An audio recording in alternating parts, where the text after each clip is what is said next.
¿Cómo estás? Como todos los martes, aquí saludándote. Yo soy Verónica Flores, tu psicóloga y coach. ¿Has oído hablar de la palabra soberbia? ¿Alguien te ha dicho no seas soberbio, no seas soberbia? Y cuando te lo dicen es como, ¿cómo? ¿Yo? ¿Soberbio? Hasta te suena raro, como, ¿qué es eso? ¿No? Te sabe insípido, te sabe amargo. Pero fíjate que sí. Muchas veces no nos damos cuenta de qué tan ensoberbecidos estamos y todavía de tan soberbios que somos, ni siquiera nos damos cuenta que decimos, ¿por qué a mí? ¿Cómo es que a mí me ocurren las cosas? ¿O qué te pasa?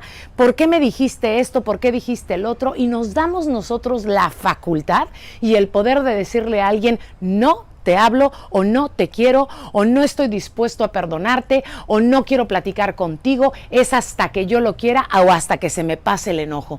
¿Cómo es posible que nosotros podamos ser finalmente de esta forma? ¿Qué ocurrió? ¿Por qué queremos tener razón?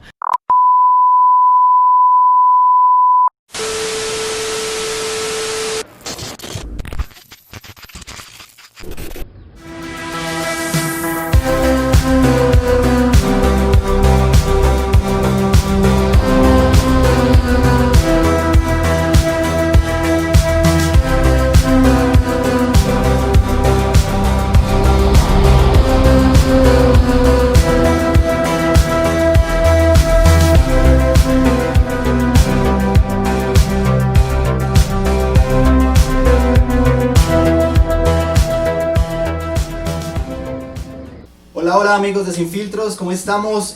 Bueno, les damos la bienvenida nuevamente a Sin Filtros, un nuevo episodio, una nueva temporada, un nuevo set, nuevas enseñanzas. Les compartimos que esta temporada va a estar cargada de muchas sorpresas, de mucha enseñanza, centrada en la palabra de nuestro Señor.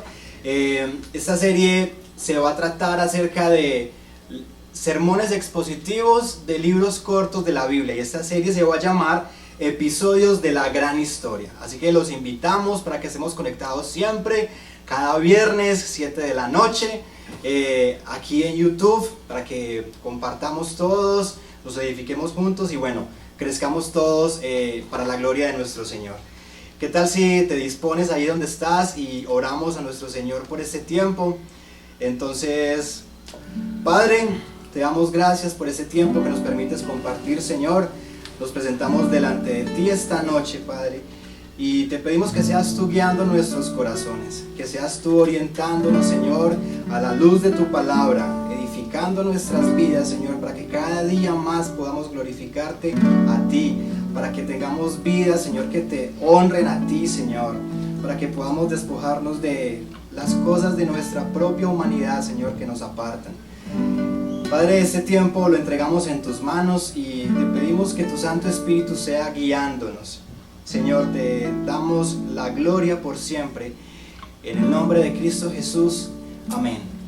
Señor, hoy te queremos adorar. En esta hora queremos entregar este tiempo en tus manos, pero también reconocer, Señor, que tú eres nuestra esperanza. Que tú eres nuestra esperanza, Señor.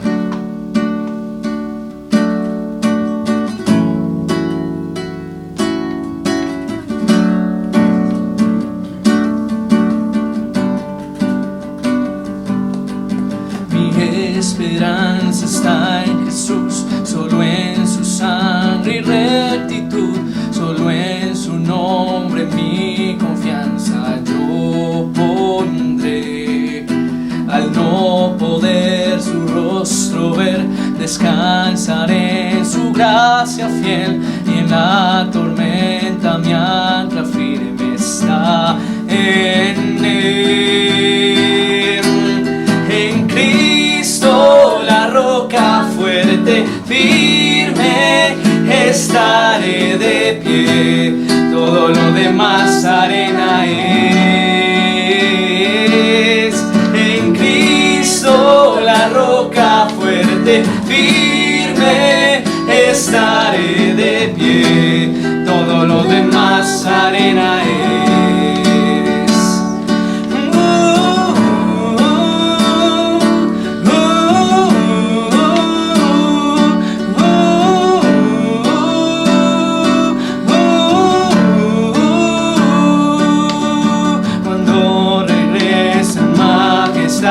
Hallado en él yo voy a estar, nacido en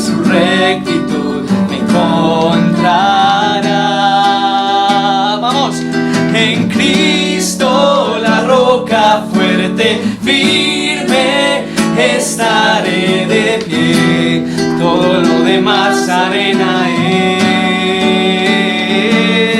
En Cristo la roca fuerte, firme, estaré de pie, todo lo demás arena es.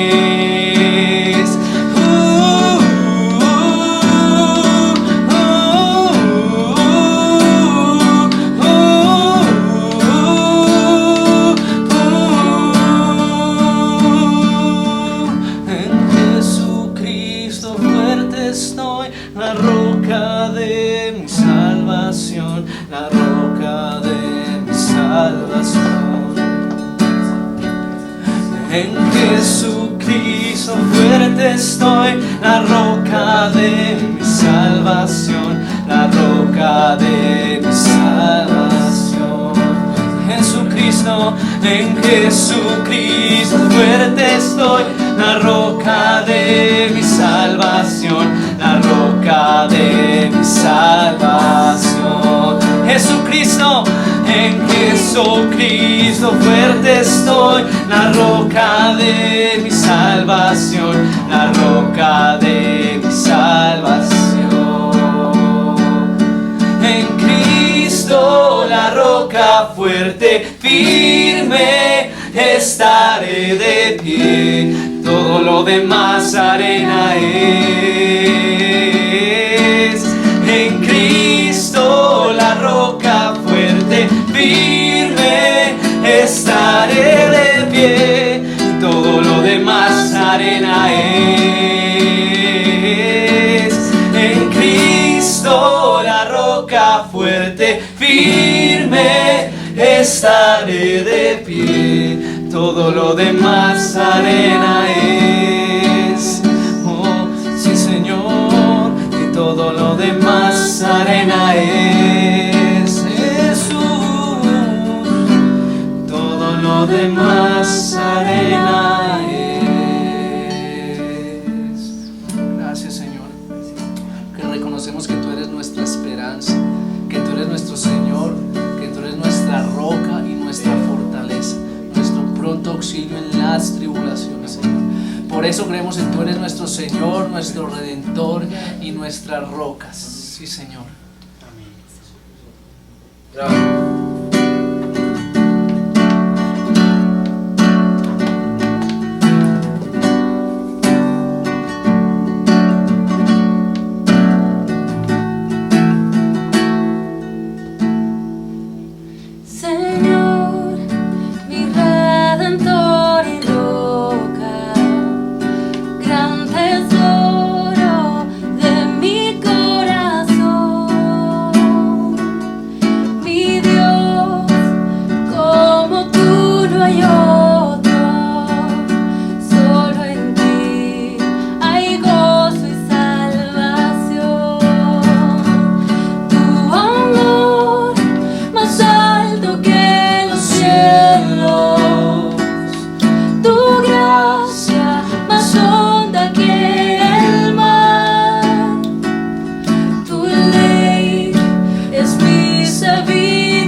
venciste a la muerte.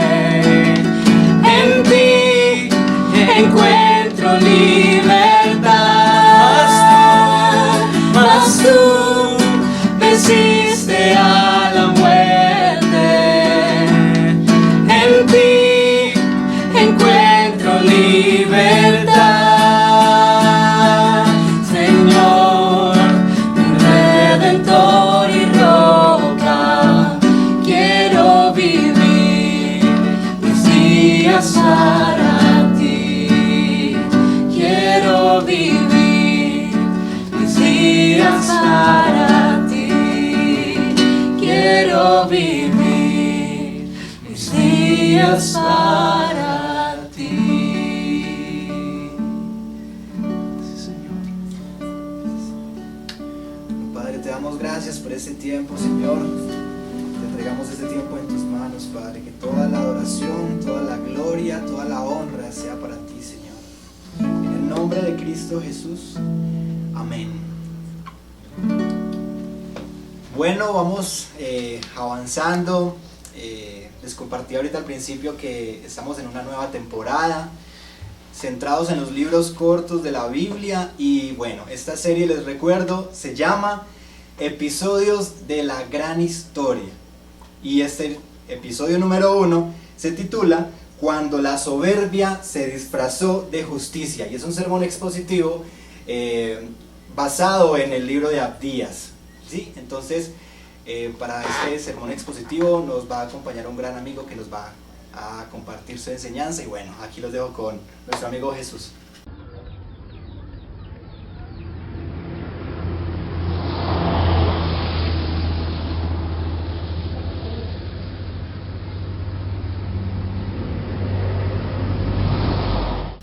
Sí, algo que me gusta mucho de esta serie que vamos a comenzar es que los libros cortos en la Biblia, no sé por qué la gente no los revisa muy seguidos. Y me parece muy curioso porque leer un libro de una página, tú podrías decirle a tu amigo, mira, ya me leí un libro de la Biblia, ¿tú cuántos has leído? Otra cosa que me llama poderosamente la atención es que yo me he dado cuenta que es más probable que un cristiano lea un libro corto del Nuevo Testamento a que lo haga del Antiguo Testamento. Hoy, a mí me toca exponer uno del Antiguo Testamento y debo decir que son muy pocos los sermones que he visto de Abdías, lo cual para mí significa un gran desafío de exponer la palabra de Dios desde este libro. Como bien decía Will, esta serie la titulamos Episodios de una gran historia, de la gran historia. ¿Por qué? Porque es que uno cuando ve la Biblia, uno tiene que considerar que el grueso es narración, es una historia. Y de vez en cuando te vas a encontrar los mandamientos, por allá te vas a encontrar una profecía, por allá más adelantico, carticas. Pero el grueso de la Biblia son historias. Pero son historias que realmente están retratando la historia que Dios comenzó, que Él está gobernando y que Él terminará. Hoy yo les voy a exponer un episodio de esa gran historia en la cual la soberbia se disfrazó de justicia. Leo para el beneficio de todos. Hemos oído una noticia de parte del Señor y un mensajero ha sido enviado a las naciones diciendo: vamos, marchemos a la guerra contra ella. Así dice el Señor omnipotente acerca de Edom: te haré insignificante entre las naciones, serás tremendamente despreciado. Tu carácter soberbio te ha engañado. Como habitas en las hendiduras de los desfiladeros, en la altura de tu morada, tú dices a ti mismo: ¿quién podrá arrojarme a la tierra? Pero, aunque vueles a lo alto como águila, y tu nido esté puesto en las estrellas, de allí te arrojaré, afirma el Señor. Si vinieran a ti ladrones o saqueadores nocturnos, ¿no robarían solo lo que les bastara? Pero tú, ¿cómo serás destruido? Si vinieran a ti vendimiadores, ¿no dejarían algunos racimos? Pero ¿cómo registrarán a Esaú? cómo rebuscarán sus escondrijos, hasta la frontera te expulsarán, tus propios aliados te engañarán y dominarán tus propios amigos. Los que se sientan a tu mesa te pondrán trampa. Es que Edom ya no tiene inteligencia. ¿Acaso no destruiré yo en aquel día a los sabios de Edom, a la inteligencia del monte de Saúl? Afirma el Señor. Ciudad de Temán, tus guerreros se caerán de miedo, a fin de que todo hombre sea exterminado del monte de Saúl por la masacre, por la violencia hecha contra tu hermano Jacob. Te cubrirá la vergüenza y serás exterminado para siempre. En el día que te mantuviste aparte, en el día que extranjeros llevaron su ejército cautivo, cuando extraños entraron por su puerta y sobre Jerusalén echaron suerte, tú eras como uno de ellos. No debiste reírte de tu hermano en su mal día, en el día de su desgracia. No debiste alegrarte a costa del pueblo de Judá en el día de su ruina. No debiste proferir arrogancia en el día de su angustia. No debiste entrar por la puerta de mi pueblo en el día de su calamidad. No debiste recrearle la vista con su desgracia en el día de su calamidad. No debiste echar mano a sus riquezas en el día de su calamidad. No debiste aguardar en los angostos caminos para matar a los que huían. No debiste entregar a los sobrevivientes en el día de su angustia. Porque cercano está el día del Señor contra todas las naciones. Edom, como hiciste, se te hará. Sobre tu cabeza recaerá tu merecido. Pues sin duda que así como ustedes, israelitas, bebieron de mi copa en mi santo monte, así también la beberán sin cesar todas las naciones. Beberán y engullirán, y entonces serán como si nunca hubieran existido. Pero en el monte Sión habrá liberación, y será sagrado. El pueblo de Jacob recuperará sus posesiones. Los descendientes de Jacob serán fuego, y los de José llama. Pero la casa real de Saúl será estopa. Le pondrán fuego y la consumirán, de tal forma que no quedará sobreviviente entre los descendientes de Saúl. El Señor lo ha dicho. Los del Negev poseerán el monte de Saúl, y los de la Cefelá poseerán Filistea.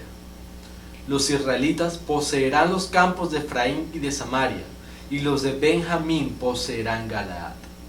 Los exiliados, este ejército de israelitas que viven entre los cananeos, poseerán la tierra hasta Sarepta.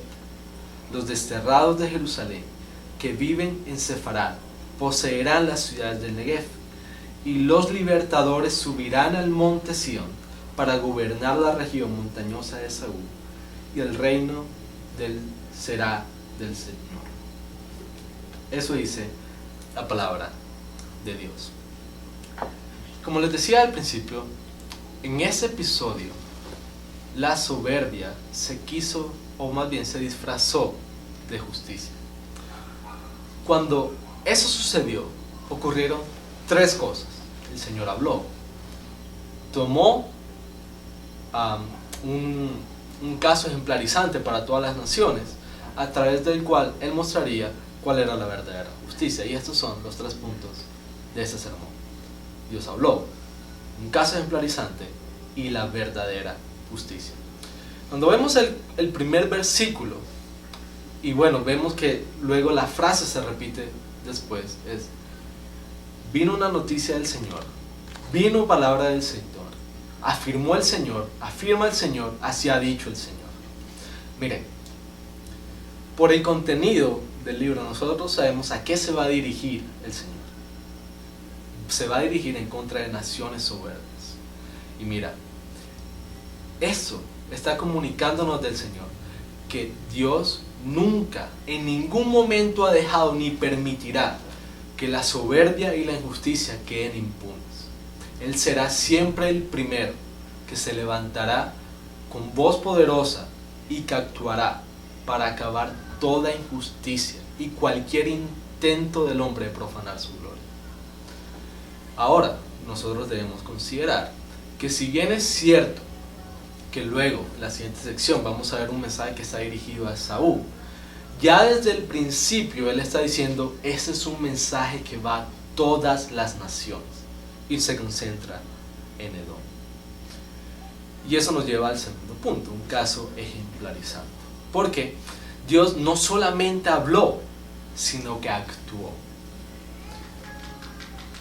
¿Cómo se ve este actuar de Dios en la siguiente sección? Que lo vamos a ver desde el versículo 2 hasta el versículo 15 de este libro. Y es que, al menos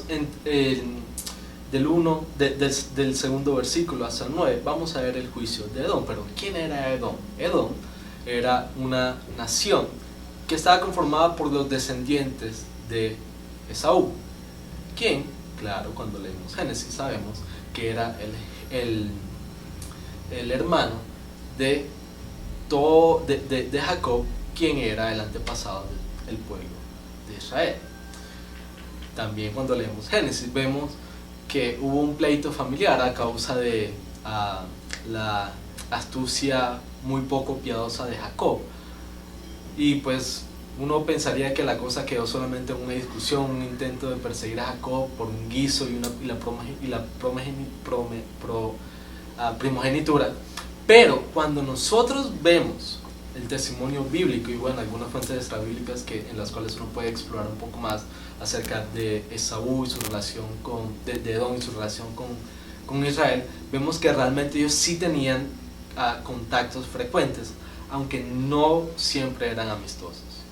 De hecho, uno puede recordar episodios en el Antiguo Testamento en los cuales Edom se alió con otras naciones cananeas para poder asediar a Israel, como fue el caso cuando se alió con Moab. Entonces vemos que no era simplemente un pleito y nada más, sino que era realmente un escenario en el cual se reclamaba justicia.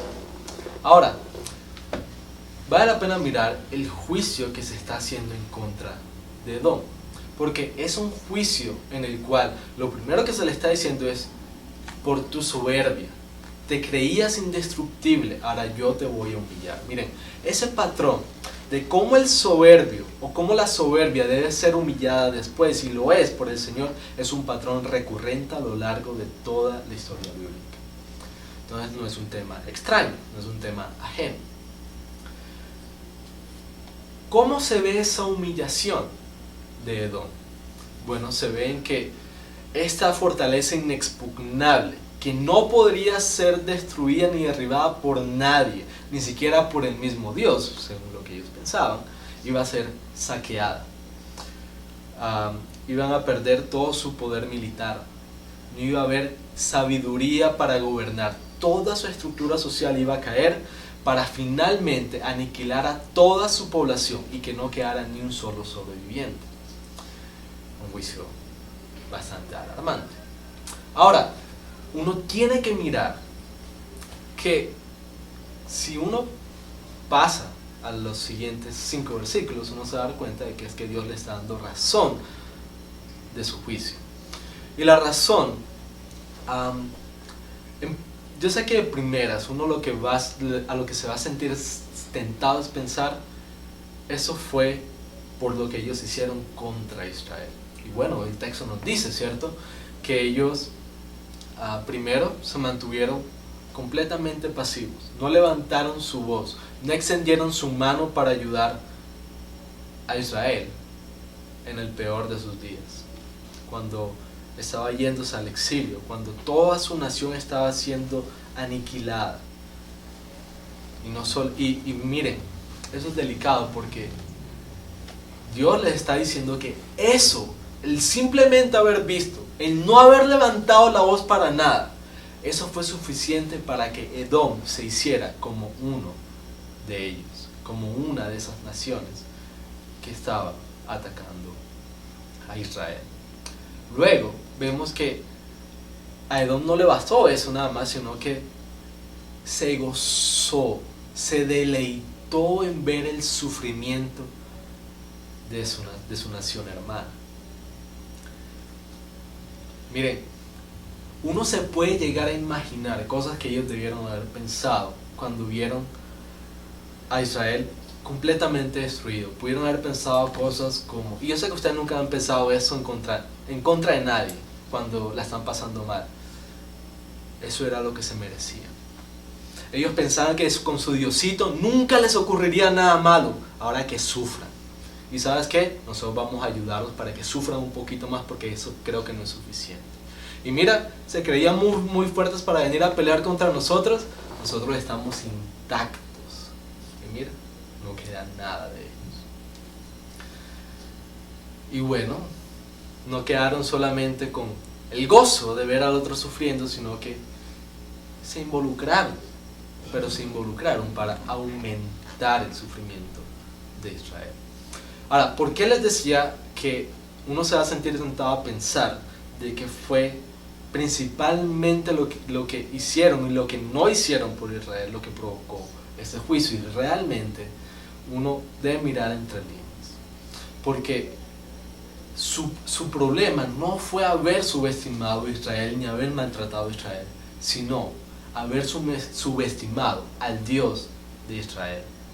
Claro, ellos no tenían ni idea de qué era lo que Dios estaba obrando en su pueblo. Y cuando vieron a Israel débil, dijeron, este es nuestro momento. Ahora es cuando nosotros hacemos justicia. Y bueno, cuando nosotros pensamos en este tema del corazón que sucedía en lo más profundo del ser de los ciudadanos de Edom, uno debe decir es que no iba a haber violencia, no iba a haber sufrimiento que saciara esos corazones sedientos de maldad. No iba a haber. Y cada vez que ellos pensaran, ya están sufriendo, ellos iban a decir un poco más. Merecen un poco más. Y con eso vamos a la tercera sección de este texto, y va desde el versículo 15 también hasta el 21, y es la verdadera justicia.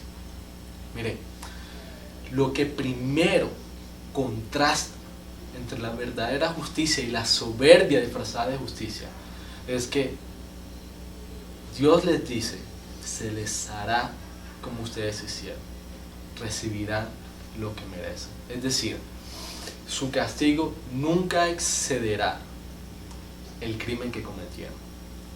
Pero, insisto, para Edom parece que lo que iba a ser la medida para Dios de la justicia perfecta, para ellos no. La soberbia sedienta de violencia y injusticia siempre va a querer ver más y más y más dolor. Ahora, cuando nosotros pensamos en esto, hay algo que rápidamente va a venir a nuestras mentes, y es cuando Israel está leyendo esto, ellos están yéndose cautivos, están siendo exiliados, están padeciendo cada una de las cosas que Dios profirió en contra de Edom. Es decir, Israel sabe que eso que Dios le está diciendo a Edom no es un juego. Ese es un retrato perfecto en el cual absolutamente todas las naciones soberbias, todas, incluyendo el pueblo de Dios, se hallarían. Todas. Israel ya lo está padeciendo. Claro, uno debe considerar que al final, cuando uno sigue leyendo, uno se da cuenta de que definitivamente sí había un parecido y una diferencia. El parecido es que, claro, estas cosas de violencia, indiferencia ante la injusticia, la pasividad, que nadie dijera siquiera una palabra cuando veían a un pueblo pecando, al pueblo de Dios incumpliendo el pacto, y que cuando alguien lo hacía, se hacían los locos. Y el deseo de agraviar los sufrimientos de los demás era algo que ya se había visto en Israel. No era un juego.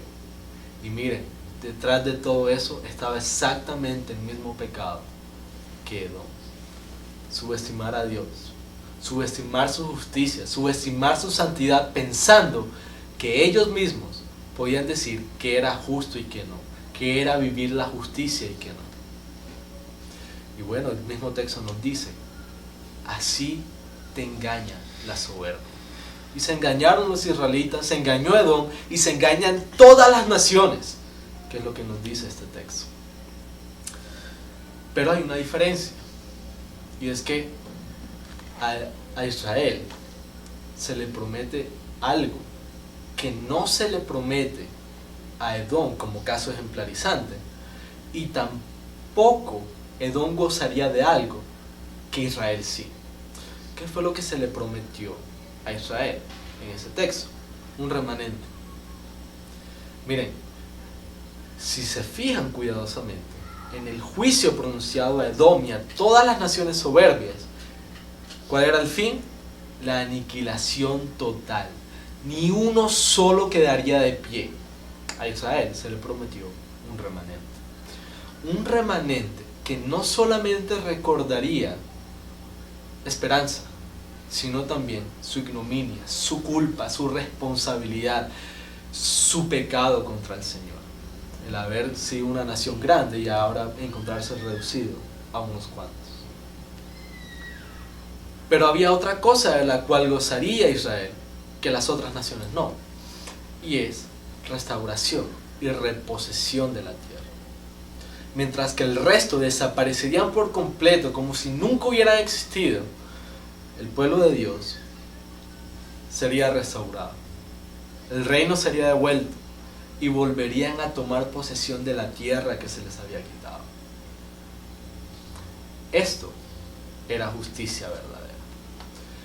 Y era justicia verdadera, miren, yo sé que si alguien que nunca ha leído la Biblia me está escuchando ahora, si hay alguien que ha luchado toda su vida con la idea de que Dios es justo en escenarios como estos, yo te voy a decir en qué estaba la justicia de Dios. En que ese trato desigual no se debía de ninguna forma a algún mérito de Israel, sino a Dios manifestando su fidelidad a su propia justicia. Cómo Dios guarda su pacto y su palabra, y cómo Él está decidido a cumplir sus propósitos y su plan redentor. No tenía nada que ver con que Israel tuviera algunas cositas que lo beneficiaran por encima del resto de las naciones. No, Señor. Era justicia de Dios, porque se mantuvo fiel a su palabra, fiel a su justicia. Mira, si Israel no hubiera estado en ningún pacto con Dios, su fin iba a ser exactamente el mismo que el resto: aniquilación total. Claro, un pueblo que está siendo exiliado por causa de haber pecado contra Dios, lee este texto y piensa, hay esperanza. El pacto davídico, Dios lo guardará. El pacto que hizo con Moisés, Él lo sostendrá y será fiel a Él hasta el final. Sin embargo, uno también va a pensar que el resultado se espera que fuese diferente también, ¿cierto? En el caso de las naciones soberbias, la aniquilación total era lo justo, era lo que le correspondía a cualquiera que pecase contra Dios. Para el pueblo de Dios iba a ser un juicio severo que iba a derivar en un cambio de corazón. Un corazón que era soberbio, que pensaba que podía engañar a Dios diciendo, mi soberbia es superior a tu justicia. Ahora iba a ser un pueblo que se sometería a la palabra de Dios, que amaría al Señor y que no lo subestimaría, sino que lo abrazaría y lo apresaría como el mayor de sus tesoros. Ahora, cuando uno lee los libros de Esdras y Nehemías, uno se da cuenta de que esto se cumplió. El pueblo fue restaurado, regresó del exilio. La ciudad fue reconstruida al igual que el templo. Pudieron ir reconquistando tierras que alguna vez fueron suyas. Pudieron ver florecer una vez más su nación. Pero, cuando nosotros vamos al versículo 21, y el reino será del Señor,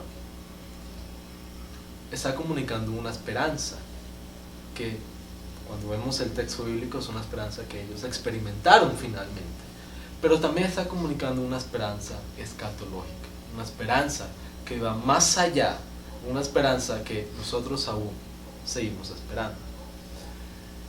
Y esa esperanza nos lleva a Cristo. Es una esperanza que nos lleva a Cristo porque es Cristo con su justicia quien la alimenta.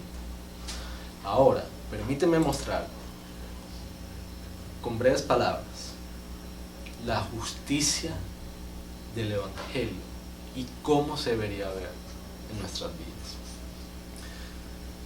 Dios habló, mire, cuando el hombre pecó, Dios preguntó, ¿dónde estás? Se quisieron esconder.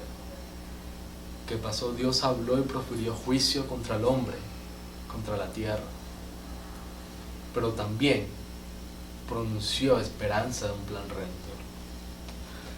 Acá se repite constantemente la idea de cómo en el monte de Sión se vería justicia y sería monte sagrado.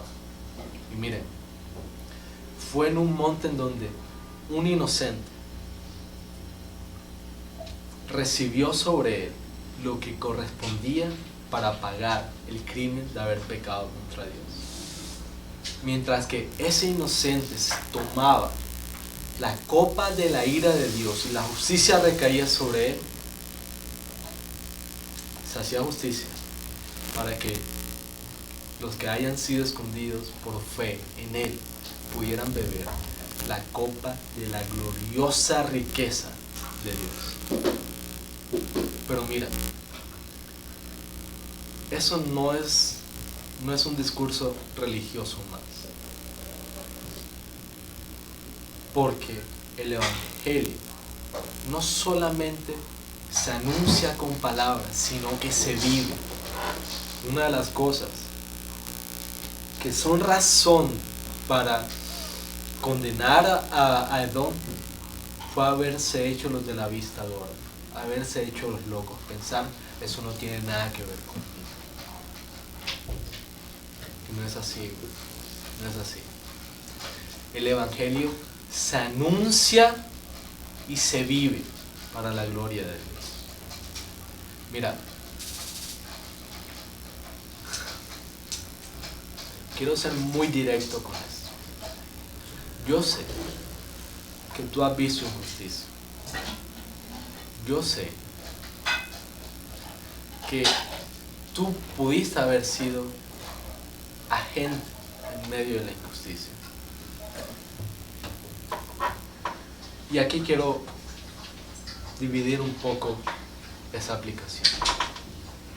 Si tú has visto injusticia, mira, abre la boca al menos. Abre la boca al menos y trae esperanza. No agravies el sufrimiento.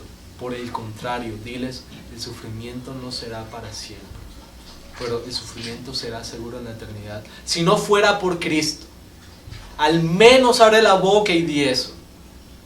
¿Quieres hacer justicia? Anuncia las riquezas del Evangelio de Cristo. Al menos haz eso. Al menos. Pero mira, el Evangelio y su justicia requieren que al vivirla hagamos algo más. Yo sé que tú has visto a alguien con hambre en esos tiempos. No has estirado la mano. Hazlo por amor a Dios. Hazlo. Hay alguien que yo sé que tú has visto llorar y sufrir y pasarla mal. Extiéndele un abrazo al menos. Haz algo por amor a Dios. Haz algo. No permitas que tu soberbia, que es completamente ajena al Evangelio, te paralice y te haga pasivo. Haz algo por amor a Dios. Haz algo por amor a Dios. Tú miras a Cristo y cada vez que Él estuvo anunciando el Evangelio, dignificó, trajo esperanza, ayudó a personas a recobrar lo que alguna vez perdieron. Porque es que la fe la fe, nuestra fe, la justicia de nuestra fe es una fe que está dispuesta a humillarse hasta lo sumo, a dejar los intereses propios a un lado con tal de beneficiar al otro, de perderlo todo con tal de que otro lo gane todo. Es una fe que está todo el tiempo aborreciendo el mal. Evita a toda costa responder con pecado al pecado, porque ama la verdad. Mira, yo sé que tú incluso has visto injusticia en tu casa, pleitos que solamente se responden con violencia y violencia y más violencia. Mira, haz algo por amor a Dios. Mira, ese tema de la soberbia es un asunto del corazón.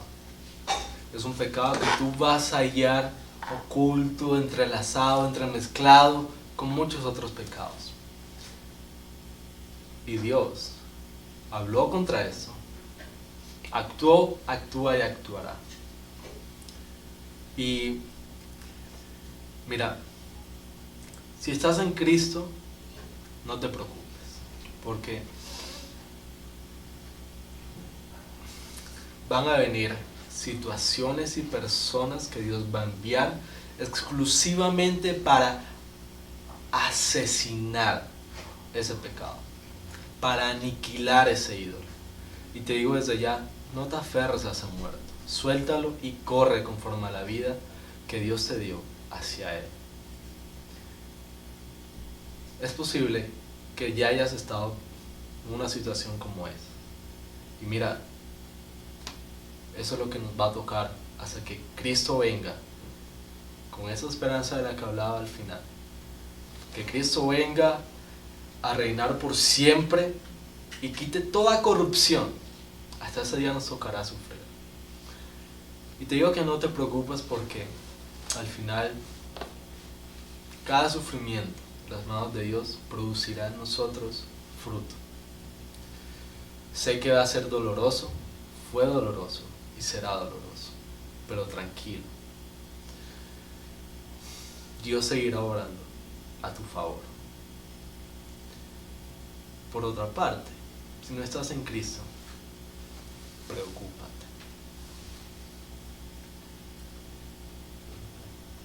Porque lo único que te va a seguir esperando al otro lado va a ser más sufrimiento. Y no te puedo garantizar nada de esperanza.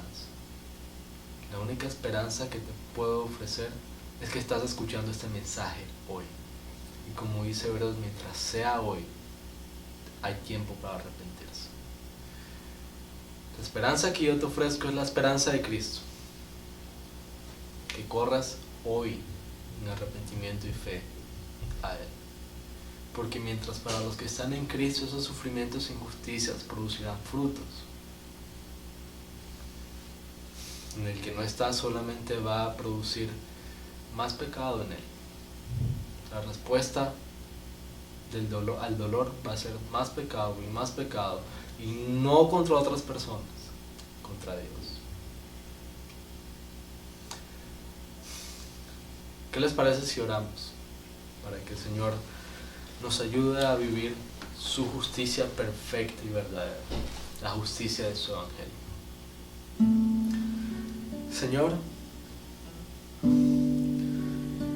definitivamente este es un cuadro en el que todos nos podemos encontrar. Algunos porque respondemos con violencia a la violencia, respondemos con injusticia a la injusticia. Otros porque nos hacemos los locos. Aquí no ha pasado nada. No hay nadie que necesite justicia. En algunos otros, porque nos encanta agraviar el sufrimiento de los demás. Creemos que no hay sufrimiento suficiente para el crimen que alguien cometió, para el pecado que alguien realizó, sobre todo si es contra nosotros. Señor, nosotros somos tu pueblo y nos has llamado a vivir en medio de la ciudad de los hombres. Recuerdo palabras de Agustín en su libro de la ciudad de Dios, cómo es que él proponía esa idea de cómo es que la ciudad de Dios es el alma para el cuerpo del mundo. Sin tu pueblo no habría vida, no habría frutos, no habría esperanza en medio de esta tierra.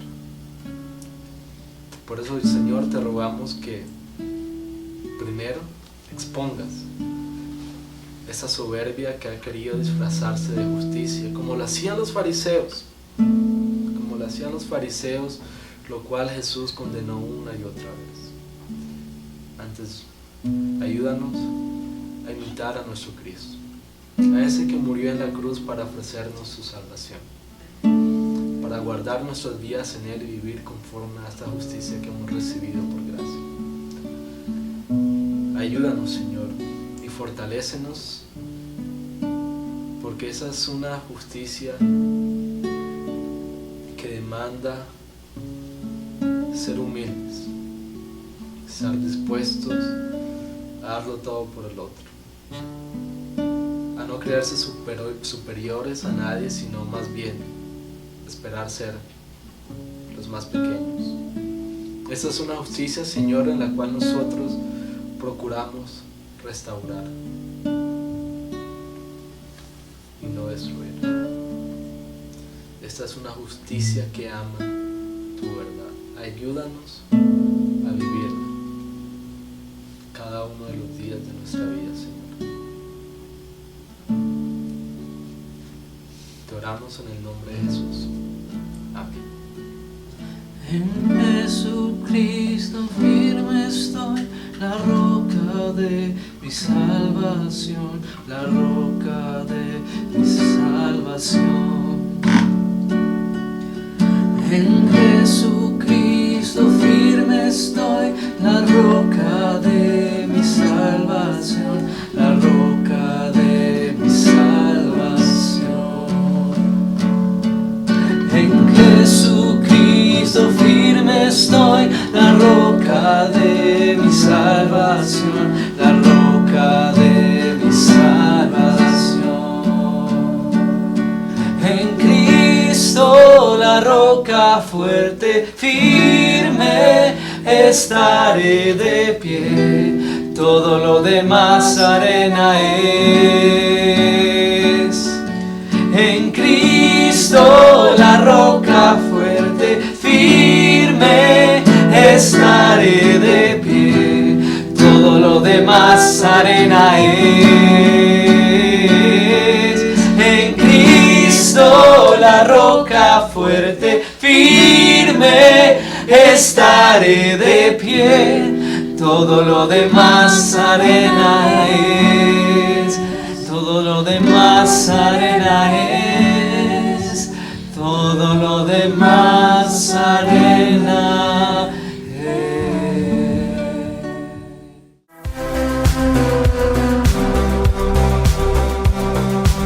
Bueno, amigos de Sin Filtros, les damos muchas gracias por compartir con nosotros este espacio. Damos primeramente gracias a nuestro Señor que nos permite compartir de ese tiempo tan edificante para todos nosotros. Les damos nuevamente la bienvenida a esta temporada que hoy comienza. Recuerden, episodios de la gran historia. Así que vamos a tener estos episodios cada viernes, como es de costumbre, en Sin Filtros, a las 7 de la noche en YouTube. Por ahora, en pocos segundos vamos a estar enviándoles el link para que nos conectemos a nuestra reunión de Zoom. Y bueno, tenemos varias sorpresas y será un tiempo bien edificante para todos. Y bueno, allá los esperamos. Nos vemos en un ratico. Chao, chao. Hasta luego, Dios bendiga. Chao, Dios lo bendiga.